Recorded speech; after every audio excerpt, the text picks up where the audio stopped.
In a small town in Oregon, there is a small apartment complex, just like any other, with 8 apartments in total, but it's never busy. Only 4 apartments have residents, and those are usually older couples or young students who go to the nearby university. The rest of the buildings are empty, mostly because the rent is quite high and the building's reputation isn't good.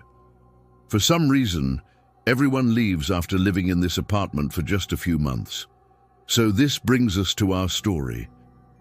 Our story begins in apartment 409. Here lived a young woman named Sarah Miller. She was 25 years old, a little naive, but extremely kind. However, she didn't know that her kindness could cost her everything.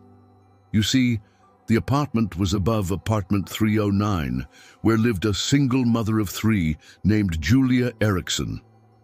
We will call her Julie. She worked as a waitress in a diner and spent every free minute playing with her children. Overall, she was a happy person, despite being alone and raising 3 kids by herself. But this happiness would soon be gone.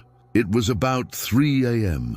Julia was awakened by strange noises coming from above. At first, she thought it was Sarah. Maybe she had a late boyfriend over and now they were having fun. But no, that wasn't the case. Each night around the same time, she heard strange sounds, noises like moving furniture, crashing vases, even loud laughter.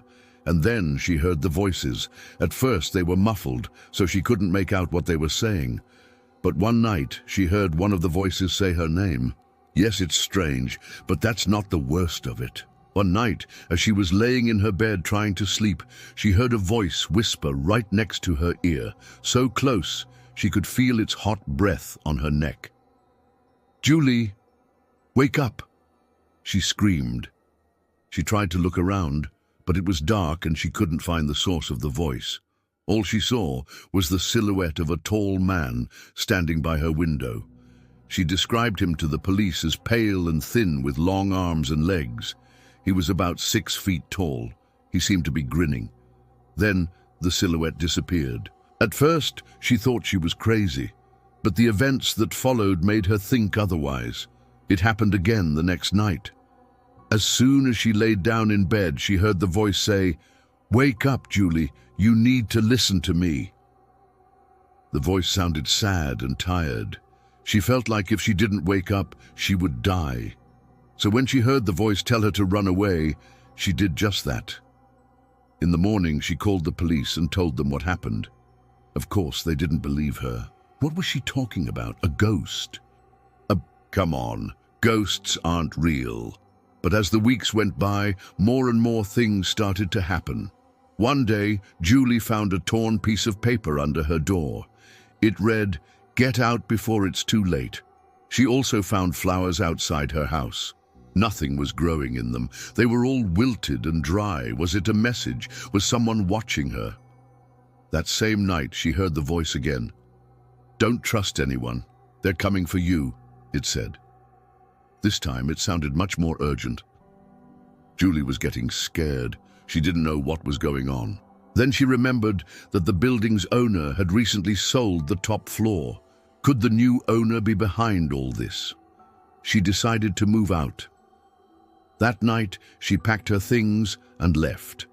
In the morning, she called the police and told them that she received threatening letters and that she also heard strange voices coming from the apartment above her. She also told them about the creepy man she saw standing by her window. The police investigated, but they couldn't find anything.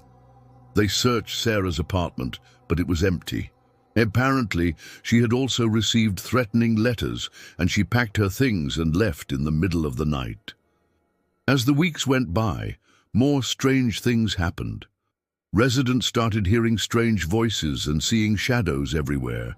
Some of them even saw the same tall, thin man standing on the stairs. Everyone became paranoid, thinking that they were going crazy. But it was just the beginning. After a while, the police found another body. It was one of the residents, a young man who lived in apartment 603. He was found dead in his apartment. No one broke in. The door was locked from the inside, and there were no signs of violence. Still, the police were suspicious. Why would someone lock themselves from the inside and then die? Suicide? Robbery? They couldn't tell. The only clue they found was a small piece of paper on his chest with the words, "He is watching," written on it. A year passed since the mysterious death. Residents started to leave, claiming that they were moving to another city, but we all know why they were leaving. The place was cursed. The police closed the case and everyone forgot about it, until one day the local newspaper ran a story about the strange happenings in the apartment complex. It caught the attention of a retired detective who was intrigued. He had worked on the case of the missing girl 9 months prior, and he believed there was a connection. He contacted the police and asked them to let him take a look at the case files. He found out that 9 months ago, one of the residents went missing. Her name was Emily Carter. She was last seen entering her apartment. Her friends and family claimed that she was fine, that she wouldn't just leave without telling anyone. The police believed that she moved away, but the detective wasn't convinced. There was something strange about the case. He revisited the crime scene and talked to the neighbors. They told him that they heard strange noises coming from apartment 409. And again, it was the same story. Every night at exactly 3:13 a.m., they heard noises, whispers, and muffled screams. The detective knew he was onto something big. He requested that the apartment be searched once again, but it was pointless. They found nothing. The next day, however, proved to be much more productive. The detective noticed that the residents were wearing slippers. Most of them didn't want to walk on their bare feet on the cold, hard floors. So he took off his shoes and socks and walked inside. His foot hit something hard. He bent down and found a loose floorboard. It was slightly bigger than the others, and it looked out of place. He pressed on it and it creaked. He lifted the board and found a small hole underneath. He pulled out his flashlight and shined it in the hole. It led to a narrow tunnel. The detective carefully crawled through it. It was pitch black, so he turned on his flashlight. To his surprise, he found himself in the apartment above. To his surprise, he found himself in apartment 409. He called the police and they entered the apartment. It was empty. They found no one, but they did find evidence that someone had been living there. There were clothes in the closet, books on the shelves, and food in the refrigerator. But how could the resident have been living in the apartment without anyone knowing? He explained it all. He said that he used the maintenance tunnels in the basement to move around unnoticed. He monitored the residents and chose his victims. He had been watching Julie for weeks, waiting for her to move out. But before he could strike, she left. So he went downstairs and waited for a new target. Emily was perfect. She was young, strong, and pretty. And it seemed like she didn't have anyone who cared for her. He knocked her out and dragged her into the basement. He tied her up and hid her in the secret room. He visited her every day, making sure she was alive. But he didn't want to hurt her. He liked watching her struggle. He wanted to drive her insane. The police entered the secret room and found Emily skinny, weak, but alive. They arrested the man and charged him with kidnapping. When asked why he did it, he said, "I was trying to live inside people's heads, seeing who would listen to me." In court, he confessed to everything. He said he chose Emily because she seemed lonely.